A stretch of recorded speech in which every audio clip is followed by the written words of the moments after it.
Hello and welcome all of you. Today we are going to discuss the topic of qualities of a good taxation system. यानी जो एक अच्छी कर प्रणाली होती है उस अच्छी कर प्रणाली के जो कौन कौन से गुण होते हैं या एक अच्छी कर प्रणाली के अंदर कौन कौन सी विशेषताएं शामिल होनी चाहिए। तो आइए शुरू करते हैं इस टॉपिक को। सबसे पहले हम कर के बारे में जानते हैं। हमें पता है कि कर जो होता है एक ऐसा भुगतान होता है जिसके अंदर जो दो फैक्टर होते हैं। एक तरफ तो जो होती है पब्लिक होती है और दूसरी तरफ जो होती है वो गवर्नमेंट होती है। तो सरकार के द्वारा जो कर लगाया जाता है वो एक प्रकार से कानून बना करके अनिवार्य रूप से जो जनता के ऊपर लगाया जाता है, और जिस भी व्यक्ति के ऊपर जिस भी संस्था के ऊपर कर लगाया जाता है उसे जो है कर का भुगतान सरकार को करना पड़ता है। तो इस प्रकार से कर जो होता है वो नागरिकों की आय का वह हिस्सा होता है जिसका भुगतान जो है सरकार के द्वारा बनाए गए नियम के अनुसार सरकार को किया जाता है, और इसके बदले में प्रत्यक्ष रूप से किसी प्रकार की सुविधाओं की मांग नहीं की जा सकती या प्रत्यक्ष रूप से जो है इसके लिए किसी प्रकार का कोई लाभ प्राप्त नहीं होता। अब एक अच्छी कर प्रणाली के बारे में हम जो है वो जानना चाहते हैं। जब किसी भी व्यक्ति के ऊपर कर लगाया जाता है तो कोई भी व्यक्ति जो होता है कर से खुश नहीं होता। तो जब कर अपने आप में एक प्रकार से ये कह सकते हैं कि आवश्यक बुराई है, कर लगाना भी जरूरी है क्योंकि सरकार के बहुत सारे कार्य होते हैं जिनको पूरा करने के लिए उसे आय की जरूरत होती है। लेकिन कर जो होता है वो किसी भी समाज व्यक्ति के लिए या किसी भी संस्था के लिए जो अच्छा नहीं होता, क्योंकि उससे उस जो व्यक्ति या संस्था होती है उसकी अपनी इनकम का एक हिस्सा जो सरकार के पास चला जाता है। तो ऐसे में जब हम ये देखते हैं कि एक कर जो है वो बुरा सिस्टम है, कर जो एक बुराई है, तो बुराई को चाहे आप किसी भी तरीके से प्राप्त कर लीजिएगा, उसके लिए कितना ही बेहतर तरीका आप अपना लीजिएगा, बुराई आखिर बुराई रहेगी। तो उसके लिए हम ये नहीं कह सकते कि हम एक ऐसी प्रणाली को जो डेवलप कर सकते हैं जिस प्रणाली के अंदर कोई कमियां ना हो, लेकिन फिर भी एक ऐसी प्रणाली की खोज की जानी आवश्यक है जिसके कारण ये जो कर होता है इसका जो है कम से कम दुख करदाताओं को हो, कम से कम परेशानी स्वयं सरकार को कलेक्शन में हो, और ज़्यादा से ज़्यादा जो है इसका समाज को बेनिफिट मिले। तो एक अच्छी कर प्रणाली जो होती है जब हम उसकी बात करते हैं तो इसके लिए जो है कि किसी एक विद्वान के द्वारा जो है कोई बताई गई विशेषताओं के आधार पर हम अच्छी कर प्रणाली डेवलप नहीं कर सकते। तो इसके लिए जो अनेक विद्वान होते हैं उन्होंने जो जो करों की विशेषताएं बताई है कि अच्छी कर प्रणाली के अंदर ये गुण होने चाहिए, ये क्वालिटीज होनी चाहिए, उसको अगर हम शामिल करते हैं तो उसके बाद हम जो एक अच्छी कर प्रणाली का विकास कर सकते हैं। लेकिन फिर भी प्रत्येक कर प्रणाली में कोई ना कोई कमी रह जाती है, क्योंकि जब कर ही बुरा है तो कर प्रणाली पूर्णतः अच्छी नहीं हो सकती, और अगर कर प्रणाली अच्छी नहीं हो सकती, उसके अंदर कुछ कमियां अवश्य होंगी, तो फिर हमें एक अच्छी कर प्रणाली के लिए एक स्टैंडर्डाइज पैमाना तय करना होगा, और वो पैमाना ये होगा कि बेशक बुराई है लेकिन बुराई न्यूनतम होनी चाहिए। यानी कर के अंदर कर जो है उस प्रणाली के अंदर कम से कम जो है त्रुटियां या कमियां होनी चाहिए। लुट्स जी के अनुसार न तो कोई कर पूर्णतः अच्छा होता है और न ही पूर्णतः खराब होता है। कि एक व्यक्ति के दृष्टिकोण से देखा जाए, एक संस्था के दृष्टिकोण से देखा जाए तो कर जो होता है वो अच्छा नहीं होता, और अगर हम सरकार के या समाज के भले के हिसाब से देखें तो कर जो बुरा नहीं होता। तो ऐसे में कर जो है उसके बारे में एक जो पर्टिकुलर दृष्टिकोण बनाना, ये क्लियर कट जो लाइन खींच देना कि कर अच्छा है या कर बुरा है, ये पॉसिबल नहीं है। इसी संदर्भ में कर प्रणाली को लेकर के जो एडम बर्के के जो शब्द है वो काफ़ी इम्पोर्टेंट है कि कर लगाना और लोगों को प्रसन्न रखना उसी प्रकार से कठिन है जिस प्रकार से प्रेम करना और बुद्धिमान बने रहना। यानी दोनों जो है ऑपोजिट है। या तो आप जो है कर लगा सकते हो, या अगर आप लोगों को खुश रखना चाहते हो तो आपको जो है कर छोड़ना पड़ेगा। अगर आप कर छोड़ते हो तो लोगों को खुश रख सकते हो, अगर आप प्राप्त करना चाहते हो तो आप लोगों को खुश नहीं रख सकते, क्योंकि जब कभी भी किसी भी व्यक्ति या संस्था का एक भी पैसा उसकी जेब में से जो है दूसरों के पास जाता है बिना किसी वस्तु या सेवा की प्राप्ति के, तो उस अवस्था के अंदर व्यक्ति को संस्था को दुख होता ही होता है। तो ऐसे में कर लगाना और व्यक्तियों को खुश रखना दोनों जो है एक दूसरे के विपरीत परिस्थितियां है। या तो आप कर लगा सकते हो या आप लोगों को खुश रख सकते हो। लेकिन इसके बावजूद भी सरकार को उस प्रणाली को अपनाना चाहिए जिसके अंदर जो है कम से कम कमियां हो। तो जो एक अच्छी कर प्रणाली है, उस अच्छी कर प्रणाली की जो विशेषताएं जो है अलग अलग विद्वानों ने अलग अलग बताई है। तो इसमें सबसे पहले हम जो है जो उर्सुला हिक्स है, उर्सुला हिक्स के द्वारा बताई गई एक कर प्रणाली की विशेषताओं को डिस्कस करते हैं। तो इसके अंदर सबसे पहली जो विशेषता उर्सुला हिक्स ने बताई है, उन्होंने कहा है कि कर जनता की भुगतान की योग्यता के अनुसार होना चाहिए। जैसे मान लीजिए दो व्यक्ति है, ए और बी। ए व्यक्ति की जो इनकम है वो 10 लाख रुपए है और बी व्यक्ति की इनकम जो 70,000 रुपये है। तो ऐसे में इस व्यक्ति की जो वो कर देने की योग्यता ज़्यादा है, क्योंकि इसकी इनकम ज़्यादा है इसलिए अधिक कर का भी भुगतान कर सकता है। तो इससे अधिक कर लिया जाना चाहिए। और बी जो है उसकी कर देने की योग्यता कम होती है, कम है। तो ऐसे में बी से जो है कम मात्रा में कर का जो है वो भार उस पर डालना चाहिए, कर की वसूली कम करनी चाहिए। तो इस प्रकार से पहली जो विशेषता एक अच्छी कर प्रणाली में होनी चाहिए कि प्रत्येक व्यक्ति से उसकी योग्यता के अनुसार कर देने की क्षमता के अनुसार ही कर की वसूली करे। दूसरा, सार्वजनिक सेवाओं के लिए वित्त की आवश्यकता के अनुसार ही कर लगाना चाहिए। कि कर जो है वो एक राज्य को या सरकार को अपनी ऐशो आराम की वस्तुओं के लिए अपनी मन मर्जी से नहीं लगाना चाहिए। उसके लिए उसे जो है पहले ये देखना चाहिए कि उसे कितनी प्रकार की, कितनी मात्रा के अंदर जो है सार्वजनिक सेवाओं की आवश्यकता है देश को, और फिर उन सार्वजनिक सेवाओं की पूर्ति के लिए उसे कितनी मात्रा में धन की आवश्यकता है। फिर उसी आवश्यकता के अनुसार जो है कर का निर्धारण करना चाहिए। तो कर जो होता है वो उद्देश्यों के अनुसार होना चाहिए। एक देश का जो टारगेट होता है वो कितनी सुख सुविधाएं एक पर्टिकुलर ईयर के दौरान देने का है, उसी के अनुसार जो है कर लगाए जाने चाहिए। और तीसरा है कि कर जो है सार्वभौमिक होनी चाहिए, यानी ऐसा नहीं है कि कर जो होता है वो केवल कुछ ही वर्ग को चुकाना पड़े। समाज के सभी व्यक्तियों के ऊपर जो है कर का भार पड़ना चाहिए। समाज के अगर सभी व्यक्तियों के ऊपर कर का भार पड़ेगा तो इसमें प्रत्येक व्यक्ति को ज़्यादा वजन महसूस नहीं होगा। जैसे मान लीजिए 1 क्विंटल वजन है और उसको जो है 5 व्यक्ति वहाँ पर खड़े हैं, तो अगर एक ही व्यक्ति के ऊपर वो 1 क्विंटल लाद दिया जाता है तो उसके कारण उसको काफ़ी ज़्यादा भार महसूस होगा। लेकिन अगर उसी का वितरण थोड़ा थोड़ा कर दिया जाता है, किसी को 15 किलो, किसी को 30 किलो, किसी को 20 किलो, तो उसमें है जो किसी भी व्यक्ति को उस वजन का जो भार महसूस नहीं होता। उसी प्रकार से सरकार को जब आय की जरूरत होती है, उसे धन इकट्ठा करना होता है, तो उसे जो टैक्स है उस टैक्स का डिस्ट्रीब्यूशन जो है थोड़ी थोड़ी मात्रा में सभी में करना चाहिए। जिनकी योग्यता ज़्यादा है उनके ऊपर कर का भार अधिक डाल देना चाहिए, जिनकी क्षमता कम है कर देने की उनके ऊपर कर का भार कम डालना चाहिए। लेकिन प्रत्येक व्यक्ति से कुछ न कुछ कर अवश्य वसूल करना चाहिए। ये जो है उर्सुला हिक्स ने अपनी एक अच्छी कर प्रणाली की विशेषताएं बताई है। अब हम मसग्रेव के अनुसार जो है एक अच्छी प्रणाली के अंदर कौन कौन से गुण होने चाहिए, कौन कौन सी विशेषताएं होनी चाहिए, उनको डिस्कस करेंगे। तो मसग्रेव ने जो है एक अच्छी कर प्रणाली की जो है काफ़ी ज़्यादा विशेषताएं बताई है। तो उनको हम एक एक करके करते हैं। पहला है समानता। समानता का मतलब ये है कि जब भी सरकार के द्वारा कर लगाया जाता है तो उस कर का भार जो है सभी व्यक्तियों पर समान रूप से पड़ना चाहिए। ऐसा नहीं है कि कर ऐसा हो जिसके अंदर कुछ व्यक्तियों के ऊपर कर का वजन बहुत ज़्यादा है और कुछ व्यक्तियों के ऊपर जो है कर का वजन बहुत ही थोड़ा है। जैसे मान लीजिए एक व्यक्ति की इनकम जो 10 लाख है और दूसरे व्यक्ति की इनकम जो वो 1 लाख है। सरकार इससे भी जो है 50,000 रुपये का जो वो टैक्स ले रही है, इससे भी सरकार जो 50,000 रुपये का टैक्स ले रही है। तो वैसे देखा जाए तो दोनों से एक समान टैक्स लिया जा रहा है। लेकिन हम यहाँ समानता का मतलब टैक्स की मात्रा समान होना नहीं है, बल्कि टैक्स का भार समान होना है। ये 1 लाख में से 50,000, 10 लाख में से 50,000 रुपये पे कर रहा है, इसको ज़्यादा वजन नहीं लगेगा। और ये 1 लाख में से 50,000 रुपये पे कर रहा है, इसको ज़्यादा वजन लगेगा। तो ये समानता पर आधारित नहीं है। बेशक दोनों समान मात्रा में टैक्स दे रहे हैं, लेकिन जिसकी इनकम कम है उसको जो है थोड़े कर का भी अधिक भार महसूस होता है। इसलिए कर लगाते समय ध्यान रखना चाहिए कि कर के भार का वितरण वो जो है वो सभी पर समान रूप से होना चाहिए। नेक्स्ट है न्यूनतम हस्तक्षेप। एक अच्छी कर प्रणाली जो है उसे माना जाता है जिसमें कर इस प्रकार से लगाया जाता है कि आर्थिक निर्णयों में उसका हस्तक्षेप कम से कम हो।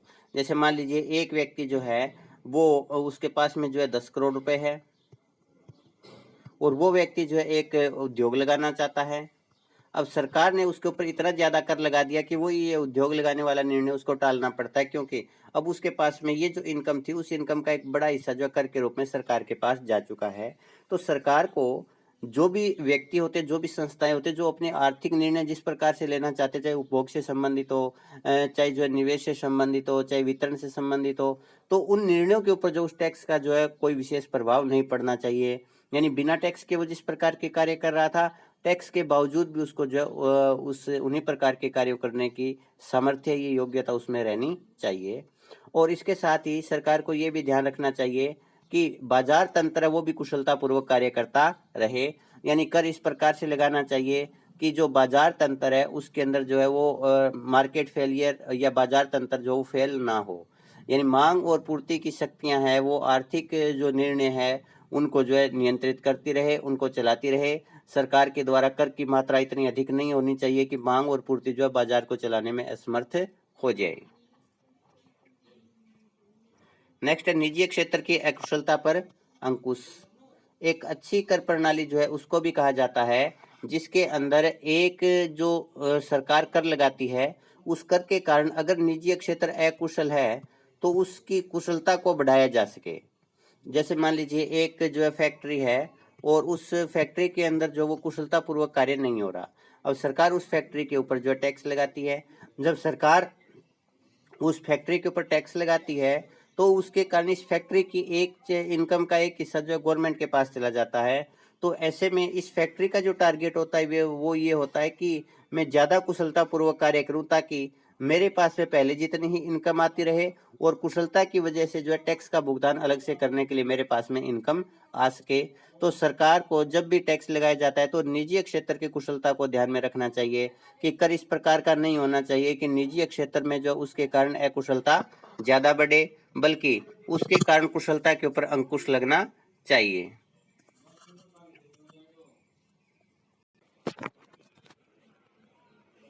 अच्छा, इसमें नेक्स्ट है कि विकास के उद्देश्य की प्राप्ति।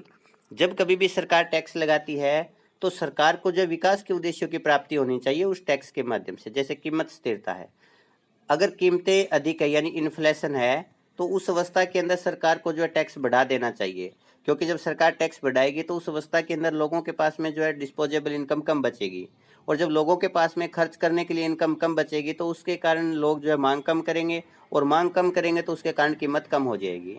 और अगर एक अर्थव्यवस्था के अंदर मंदी की स्थिति है तो उस अवस्था में सरकार को जो है टैक्स को कम कर देना चाहिए, क्योंकि जब सरकार टैक्स की मात्रा को कम करेगी तो उसके कारण जो है लोगों के पास में डिस्पोजेबल इनकम अधिक बचेगी। तो जब लोगों के पास में व्यय करने के लिए आय अधिक बचेगी तो मांग ज़्यादा करेंगे, और जब मांग ज़्यादा करेंगे तो उसके कारण जो है कीमत में वृद्धि होगी। तो इस प्रकार से सरकार को जो है कर लगाते समय आर्थिक जो स्थिरता है या कीमत स्थिरता है उसको भी ध्यान में रखना चाहिए, और उसी के अनुसार जो है सरकार को कर लगाना चाहिए। ऐसा नहीं है कि अर्थव्यवस्था में इन्फ्लेशन की स्थिति है लेकिन सरकार टैक्स की मात्रा को और ज़्यादा बढ़ा देती है, ऐसा नहीं करना चाहिए। तो इन्फ्लेशन की अवस्था के अंदर सरकार को जो टैक्स को बढ़ाना चाहिए, बल्कि ऐसा नहीं करना चाहिए कि सरकार टैक्स को कम कर दे इन्फ्लेशन की अवस्था में, क्योंकि अगर सरकार ने इन्फ्लेशन की अवस्था में टैक्स को कम कर दिया तो उसके कारण जो है अर्थव्यवस्था के अंदर और ज़्यादा कीमतों में वृद्धि होगी। तो जो भी कीमत स्थिरता है उसी को ध्यान में रख करके जो है टैक्स लगाना चाहिए। ये जो है एक अच्छी कर प्रणाली की विशेषता है। दूसरा, आर्थिक विकास। कर का उद्देश्य जो होता है वो आर्थिक विकास करना होना चाहिए। तो एक ऐसी कर प्रणाली को हम अच्छी कर प्रणाली कहेंगे जिसके कारण टैक्स जो होता है वो आर्थिक विकास में सहायक होता है। यानी टैक्स के कारण लोगों की आय में वृद्धि होती है, क्योंकि सरकार ने टैक्स से जो आय प्राप्त की उसको सरकार ने जो है आधारभूत ढांचे में इन्वेस्टमेंट किया, सरकार ने उसको औद्योगिक विकास में जो है यूज किया, सरकार ने उसको जो है समाज कल्याण की योजनाओं के ऊपर जो है यूज किया। तो इस प्रकार से जो आर्थिक विकास में वृद्धि होती है, लोगों की इनकम में वृद्धि होती है, उत्पादन में वृद्धि होनी चाहिए।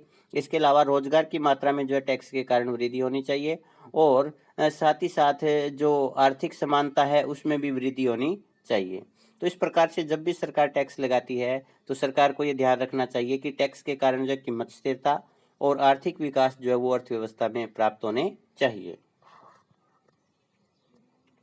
नेक्स्ट है सरल और स्पष्ट। प्रत्येक कर के अंदर सरलता और स्पष्टता होनी चाहिए। यानी जो भी करदाता होता है उसे जो है टैक्स जो दिया जाता है उस टैक्स देने के बारे में बहुत सारी चीजें क्लियर होनी चाहिए। पहला, एक करदाता को ये ज्ञान होना चाहिए कि उसे कर जो है वो किस दर से देना है। सपोज कि 10% उसे जो अपनी इनकम का जो वो भुगतान करना है। दूसरा, जो करदाता होता है उसे ये पता होना चाहिए कि उसे भुगतान किस तरीके से करना है।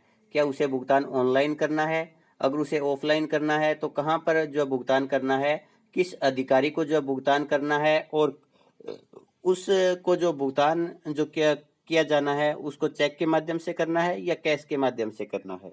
तो भुगतान करने के तरीके के बारे में मुझे बिल्कुल स्पष्टता होनी चाहिए।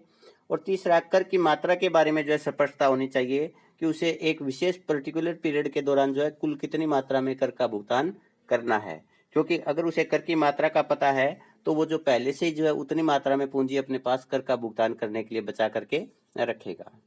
आगे कर का भुगतान जो करने का जो समय है उसके बारे में जो है पता होना चाहिए, क्योंकि एक व्यक्ति के पास में कई बार इतना पैसा उसके पास पड़ा नहीं होता है और उसको अचानक ये कह दिया जाता है कि आज शाम 5 बजे तक आपको जो है अपने कर का भुगतान करना है, अदरवाइज आपके ऊपर जो पेनल्टीज इम्पोज की जाएगी या आपको जो है जुर्माना या सजा का भी जो वो सामना करना पड़ सकता है। तो व्यक्ति ऐसे में जो घबरा जाता है, क्योंकि ऑन द स्पॉट उसके लिए पैसे का इंतजाम करना पॉसिबल नहीं होता। तो ऐसे में कर के भुगतान का समय पहले से ही निर्धारित होना चाहिए कि इस तारीख तक जो है भुगतान करना है, ताकि व्यक्ति जो है पहले से ही जो है अपने कर के पैसे का इंतजाम करके रखे। और एक ये भी स्पष्टता होनी चाहिए कि कर किसको देना है, यानी कर का भुगतान करने वाले अधिकारी के बारे में या प्राधिकरण के बारे में जो है जनता को या करदाता को पूरी तरीके से जानकारी होनी चाहिए। तो जिस कर प्रणाली के अंदर ये गुण होते हैं उस कर प्रणाली को हम जो है अच्छी कर प्रणाली कह सकते हैं। नेक्स्ट है कम खर्चीली। एक अच्छी कर प्रणाली उसे कहा जाता है जिसमें जो दो प्रकार के होते हैं, एक तो करदाता और एक होता है कर लेने वाला। अब जब करदाता कर का भुगतान करने के लिए जाता है तो उसे जो है न्यूनतम खर्चा आना चाहिए कि कर का भुगतान करने के लिए ज्यादा दूर उसको ना जाना पड़े। कर का भुगतान करने के लिए अगर कोई ऑनलाइन सिस्टम है, कोई कागजी कार्रवाई करनी है तो उसके ऊपर भी उसका ज्यादा जो है वो खर्चा नहीं आना चाहिए। तो अगर कर देते समय करदाता को बहुत ही कम खर्चा या नाम मात्र खर्चा उठाना पड़ता है तो उसे हम जो है कम खर्चीली प्रणाली कहेंगे। जैसे प्रेजेंट में अगर आप इनकम टैक्स की बात करते हैं तो इनकम टैक्स के अंदर एक व्यक्ति जो है आसानी से अपने कर का भुगतान घर बैठे ही कर सकता है। उसे किसी भी व्यक्ति को, बाहरी व्यक्ति को जो है वो एक पैसा भी देने की जरूरत नहीं है, अगर वो थोड़ी सी जो है खुद अंडरस्टैंडिंग रखता है कर के बारे में और इसके भुगतान के तरीके के बारे में। कई बार जो आईटीआर जब भरवाते हैं तो आईटीआर के लिए जो 300 से लेकर के 500 रुपए तक लिए जाते हैं, लेकिन आईटीआर जो है केवल 2 मिनट का काम होता है और उसको जो एक कंप्यूटर के ऊपर हम तैयार करके भर सकते हैं और उसको जो है मोबाइल के ऊपर भी आसानी से तैयार करके भरा जा सकता है और ये बहुत ही आसान है। तो ऐसे में ये जो हम कह सकते हैं कि डायरेक्ट जो इनकम टैक्स प्रणाली है वो भारत के अंदर कम खर्चीली है, क्योंकि इसके अंदर कर का भुगतान करने वाले को कोई भी खर्चा उठाना नहीं पड़ता। अब दूसरी बात आती है कर इकट्ठा करने वाला, कि जब कर को इकट्ठा किया जाता है तो इकट्ठा करते समय भी कम से कम खर्चा आना चाहिए। ऐसा नहीं है कि इस सरकार ने जो है 10 करोड़ रुपए कर के रूप में इकट्ठे किए और उस 10 करोड़ रुपए सरकार ने इकट्ठे करने के लिए 7 करोड़ रुपए तो व्यय कर दिए इकट्ठे करने में, तो उस कर प्रणाली को हम जो अच्छी कर प्रणाली नहीं कहेंगे। तो एक ऐसी कर प्रणाली अच्छी कर प्रणाली मानी जाती है जिसमें कर देने वाले को कर देते समय ज्यादा खर्चा नहीं उठाना पड़ता और कर लेने वाले को कर इकट्ठा करते समय ज्यादा खर्चा नहीं उठाना पड़ता। आगे अधिकतम सामाजिक लाभ। एक अच्छी कर प्रणाली वो कर प्रणाली होती है जिसमें कर लगाने के बाद भी एक समाज को अधिकतम सामाजिक लाभ प्राप्त होता है। क्योंकि कर जो होता है उसके दो एस्पेक्ट होते हैं, एक तो कर जब भुगतान किया जाता है तो उसके कारण समाज को त्याग करना पड़ता है और जब कर व्यय किया जाता है तो उसके कारण समाज को जो है लाभ होता है, क्योंकि अनेक प्रकार की सुख सुविधाएं, वस्तुएं और सेवाएं सरकार की तरफ से पब्लिक को जो है उपलब्ध करवाई जाती है कर के माध्यम से। तो कर लगाते समय ये ध्यान रखना चाहिए कि जो त्याग की मात्रा है वो जो है न्यूनतम होनी चाहिए और उसके मुकाबले उस कर से मिलने वाला जो लाभ है उसकी मात्रा अधिकतम होनी चाहिए। तो ऐसे में कर की प्रत्येक पाई का जब भुगतान किया जाता है तो उसके कारण समाज को जो है ज्यादा से ज्यादा सामाजिक लाभ मिलना चाहिए। तो जिस कर प्रणाली से अधिकतम सामाजिक लाभ प्राप्त होता है उस कर प्रणाली को जो है अच्छी कर प्रणाली कहा जाता है। नेक्स्ट है करारोपण के सिद्धांत। इस टॉपिक को हम जो है आगे डिटेल में डिस्कस करेंगे जब हम कर के सिद्धांतों के बारे में डिस्कस करेंगे। लेकिन एक अच्छी कर प्रणाली जो है उसे माना जाता है जिस कर प्रणाली के अंदर ये सिद्धांत होते हैं, यानी समानता का सिद्धांत उसके ऊपर लागू होना चाहिए। समानता के सिद्धांत का मतलब है कि प्रत्येक व्यक्ति से कर लिया जाना चाहिए और ये कर जो उसके सामर्थ्य के अनुसार वसूल किया जाना चाहिए। दूसरा, सुविधा का सिद्धांत। सुविधा के सिद्धांत के अंतर्गत ये कि एक व्यक्ति को कर के भुगतान करते समय कोई भी कठिनाई या असुविधाओं का सामना नहीं करना चाहिए। निश्चितता, कि एक व्यक्ति को कर के बारे में निश्चितता होनी चाहिए कि उसे कर कितनी मात्रा में देना है, कब देना और किसको देना है, यानी अनिश्चितता की स्थिति नहीं होनी चाहिए। मितव्ययता के सिद्धांत पर कर आधारित होना चाहिए, यानी कर का भुगतान करते समय कम से कम खर्चा आना चाहिए और कर का जब एकत्रीकरण किया जाता है सरकार के द्वारा तो उस समय भी जो कम से कम खर्चा होना चाहिए। आगे जो है वो उत्पादकता का सिद्धांत, कि कर जो होता है वो इस प्रकार से लगाया जाना चाहिए जिससे एक देश के अंदर प्रोडक्शन में वृद्धि हो और प्रोडक्टिविटी भी बढ़े। लोचशीलता का सिद्धांत। लोचशीलता के सिद्धांत का अर्थ है कि कर के अंदर जो है आवश्यकता अनुसार परिवर्तन किया जा सकता है।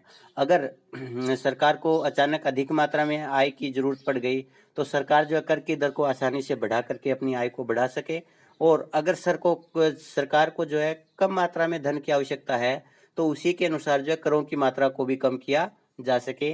तो जब आवश्यकताओं के अनुसार, परिस्थितियों के अनुसार कर में परिवर्तन करना संभव होता है तो उसे हम लोचशीलता कहते हैं। तो एक अच्छी कर प्रणाली जो होती है वो लोचशील होनी चाहिए। सरलता, कर जो होता है वो बिल्कुल सरल होना चाहिए, उसका भुगतान करने का तरीका है, उसके बारे में पूर्ण जानकारी है, उसको एकत्रित करने का तरीका है, हर प्रकार से जो है कर पर एक अच्छी कर प्रणाली जो होती है उसके अंदर सरलता समाहित होनी चाहिए। तो जिस कर प्रणाली के अंदर ये सारे सिद्धांत शामिल होते हैं उस कर प्रणाली को जो है अच्छी कर प्रणाली माना जाता है। इसके बाद है निहित लोचशीलता। लोचशीलता का मतलब होता है कि फ्लेक्सिबिलिटी, जैसे मान लीजिए ये जो है लोचशीलता है, ऐसे में इसको अगर आप कर लेते हैं, कर से आय के रूप में लेते हैं, तो हम देखते हैं कि जब कभी भी कर से अधिक आय की आवश्यकता हुई तो कर को बढ़ा दिया गया, और जब कर से कम आय की आवश्यकता हुई तब जो है कर को कम कर दिया गया। तो ऐसे में जब आवश्यकता और परिस्थितियों के अनुसार जो कर होता है उसको परिवर्तित किया जा सकता है तो उसको हम लोचशीलता कहते हैं। लेकिन जब हम निहित लोचशीलता की बात करते हैं तो निहित लोचशीलता का अर्थ है कि एक कर प्रणाली के अंदर इस प्रकार से अपने आप लोचशीलता समाहित होनी चाहिए कि जब कभी भी सरकार को अधिक मात्रा में आय की आवश्यकता होती है तो ऑटोमेटिक जो है करों के माध्यम से आय को बढ़ाया जा सके और ऑटोमेटिकली जो है कर से प्राप्त आय को कम किया जा सके। तो ये लोचशीलता जो है कर प्रणाली के अंदर इनबिल्ट होनी चाहिए, अंदर ही समाहित होनी चाहिए, जिससे कि सरकार को जो है ज्यादा कर के अंदर परिवर्तन करने की आवश्यकता ना पड़े, बल्कि मांग के अनुसार अपने आप जो है आय घटती और बढ़ती रहे। नेक्स्ट है संतुलित। जो कर होता है वो जो है एक मिश्रित प्रणाली होनी चाहिए, क्योंकि कर जो होते हैं बहुत सारे कर होते हैं, करों के अलग अलग रूप होते हैं। तो ऐसे में सरकार को जो कि अर्थव्यवस्था के अंदर केवल एक ही प्रकार का कर नहीं लगाना चाहिए, बल्कि जो विभिन्न प्रकार के कर होते हैं उनका मिला जुला रूप जो है सरकार को अप्लाई करना चाहिए। यानी सरकार को जब प्रगतिशील कर भी लगाना चाहिए। प्रगतिशील कर वो कर होते हैं जिसके अंदर जैसे जैसे इनकम बढ़ती जाती है वैसे वैसे अधिक मात्रा में कर को जो वो वसूल किया जाता है, यानी कर की दर बढ़ती चली जाती है। अवरोही जो कर होते हैं वो लगाने चाहिए, अनुपातिक जो कर होते हैं वो लगाने चाहिए। अवरोही कर जो होते हैं उसके अंदर जैसे जैसे इनकम बढ़ती चली जाती है वैसे वैसे कर की दर है वो कम होती चली जाती है।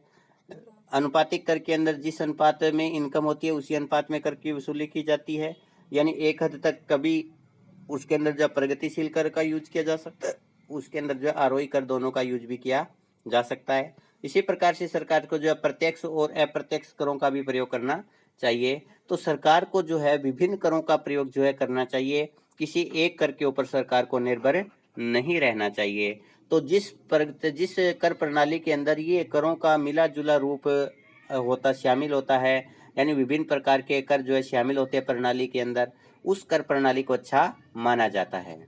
क्योंकि समाज के अंदर अलग अलग प्रकार के वर्ग होते हैं, सभी वर्गों से एक ही कर वसूल करना, एक ही प्रकार से कर की वसूली सही नहीं है। जैसे अगर हम बात करते हैं अमीरों की, तो अप्रत्यक्ष कर जो होता है अमीर और गरीब दोनों के ऊपर एक जैसा प्रभाव डालता है, एक जैसा प्रभाव नहीं डालता। अप्रत्यक्ष करों का अमीरों के ऊपर कम प्रभाव पड़ता है और गरीबों के ऊपर ज्यादा प्रभाव पड़ता है, क्योंकि दोनों से एक ही मात्रा में कर की वसूली की जाती है। तो ये जो है गरीबों के लिए सही नहीं है। लेकिन प्रत्यक्ष कर जो होता है उसके कारण जो होता है अमीरों के ऊपर इसका ज़्यादा प्रभाव पड़ता है। तो इस प्रकार से अगर हम इनका मिला जुला रूप प्रयोग करेंगे तो उसके कारण अमीरों को भी लाभ होगा और गरीबों को भी लाभ होगा। आगे सार्वभौमिकता। सार्वभौमिकता का मतलब ये होता है कि प्रत्येक व्यक्ति से कर वसूल करना चाहिए, लेकिन प्रत्येक व्यक्ति से कर वसूल करते समय ध्यान रखना चाहिए कि जिन व्यक्तियों की जितनी कर देने की क्षमता है उससे उसी प्रकार से कर वसूल करना चाहिए। तो ऐसे में समान क्षमता वालों से जो है समान मात्रा में कर वसूल करना चाहिए ताकि उनके ऊपर कर का भार भी समान पड़े। जैसे मान लीजिए कि एक ये व्यक्ति है और एक ये व्यक्ति है, इसमें इसकी क्षमता ज़्यादा इसकी क्षमता कम है, तो इससे अधिक मात्रा में कर वसूल करना चाहिए, इससे कम मात्रा में कर वसूल करना चाहिए। लेकिन ये दोनों इनकी दो है जो वो क्षमता समान है, तो इनसे दोनों से एक समान मात्रा में कर वसूल करना चाहिए। तो कर इस प्रकार से लगाने चाहिए कि जिससे सभी व्यक्तियों के ऊपर कर का भार है वो समान रूप से पड़े। तो जिस कर प्रणाली के अंदर सार्वभौमिकता की जो विशेषता शामिल होती है उस कर प्रणाली को जो अच्छा माना जाता है। नेक्स्ट है राष्ट्रीय आय में वृद्धि से कर से आय में वृद्धि होनी चाहिए। कर और राष्ट्रीय आय के अंदर जो है पॉजिटिव रिलेशनशिप होना चाहिए, यानी एक जो कर प्रणाली है वो कर प्रणाली उस अवस्था के अंदर अच्छी मानी जाती है जब जो टैक्स होता है वो टैक्स भी उसी अनुसार बढ़ता रहे। जैसे 10 लाख रुपए इनकम है, इस अवस्था के अंदर 10,000 रुपये सरकार को कर से आय प्राप्त हो रही है। इनकम बढ़ करके राष्ट्रीय आय 20 लाख रुपए हो गई, तो उसके कारण सरकार की जो इनकम है वो भी बढ़ जानी चाहिए।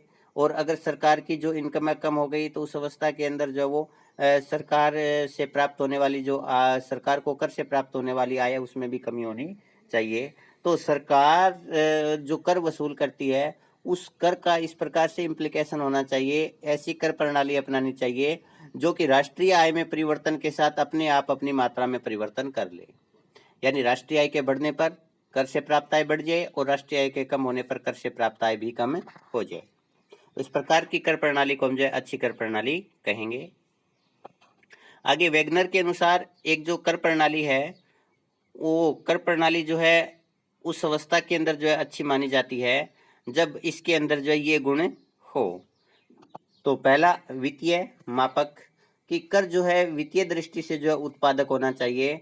और वित्तीय दृष्टि से उत्पादक होने का मतलब है कि सरकार जब कर लगाती है तो कर से सरकार को जब पर्याप्त मात्रा में आय प्राप्त हो रही चाहिए। तो ऐसा नहीं है कि सरकार ने कर लगा दिया और जितना सरकार कर से जो है आय की उम्मीद कर रही थी उतनी सरकार को इनकम प्राप्त ना हो।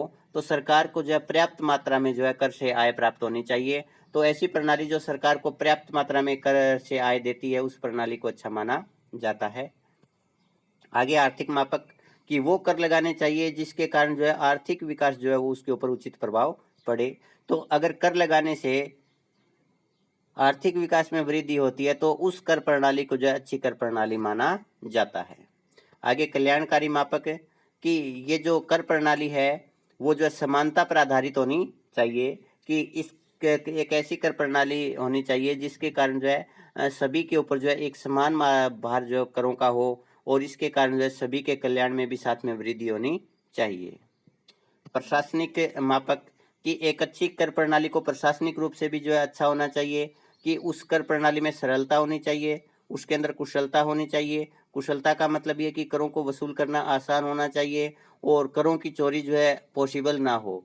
तो जिस कर प्रणाली के माध्यम से करों की चोरी करना पॉसिबल नहीं होता है और करों की वसूली आसानी से की जा सकती है उस कर प्रणाली को हम कुशल कर प्रणाली कहते हैं। उसमें मितव्ययता होनी चाहिए और उसके अंदर जो सुविधाजनकता का भी गुण होना चाहिए।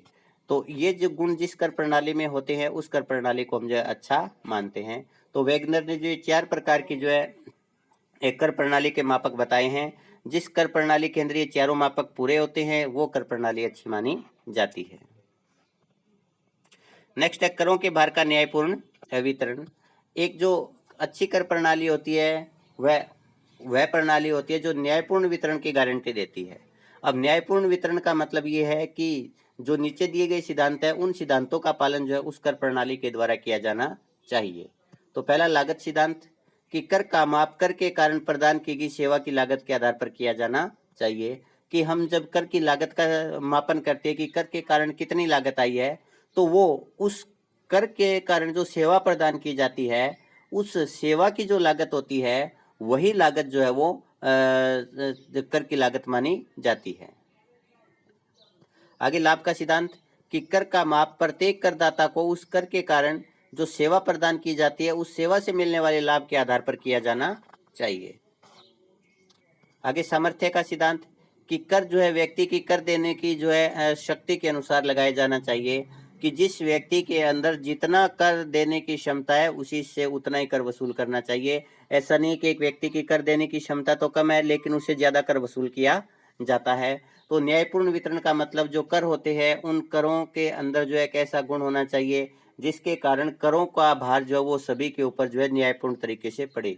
ऐसा नहीं है कि कुछ व्यक्तियों को तो करों का ज्यादा भार महसूस होता है और कुछ व्यक्तियों को जो है करों का बिल्कुल भी भार महसूस ना हो। तो सभी को जो है करों का भार जो है एक समान मात्रा में जो है वो लगना चाहिए, या सभी के ऊपर करों का भार जो है समान मात्रा में पड़ना चाहिए। तो उस प्रणाली को हम जो है एक अच्छी कर प्रणाली कहेंगे, क्योंकि उसमें करों के भार का न्यायपूर्ण वितरण हो रहा है।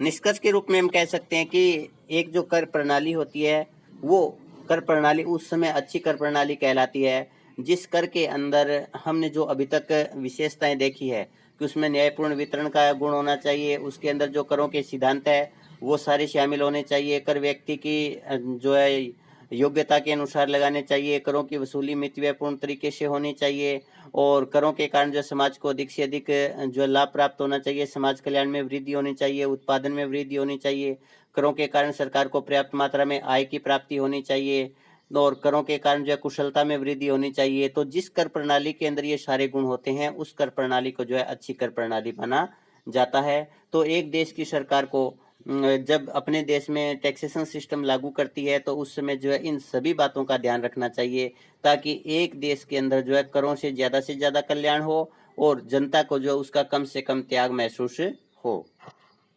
अब हम मूल्यांकन देखते हैं। तो इसके अंदर आप जो इन क्वेश्चन को तैयार कीजिएगा क्योंकि ये इम्पोर्टेंट क्वेश्चन है, और साथ में आपको ये भी पता चलेगा कि आपको ये जो टॉपिक है वो अब तक कितना समझ में आया है। तो पहले उर्सुला हिक्स ने अच्छी कर प्रणाली के कौन कौन से गुण बताए हैं। मसग्रेव के अनुसार एक अच्छी प्रणाली में कौन कौन से गुण होने चाहिए, और कर की सार्वभौमिकता का क्या अर्थ है। तो आप इन क्वेश्चन के जवाब दीजिएगा, और इसी के साथ अपना ये आज का टॉपिक समाप्त होता है। धन्यवाद।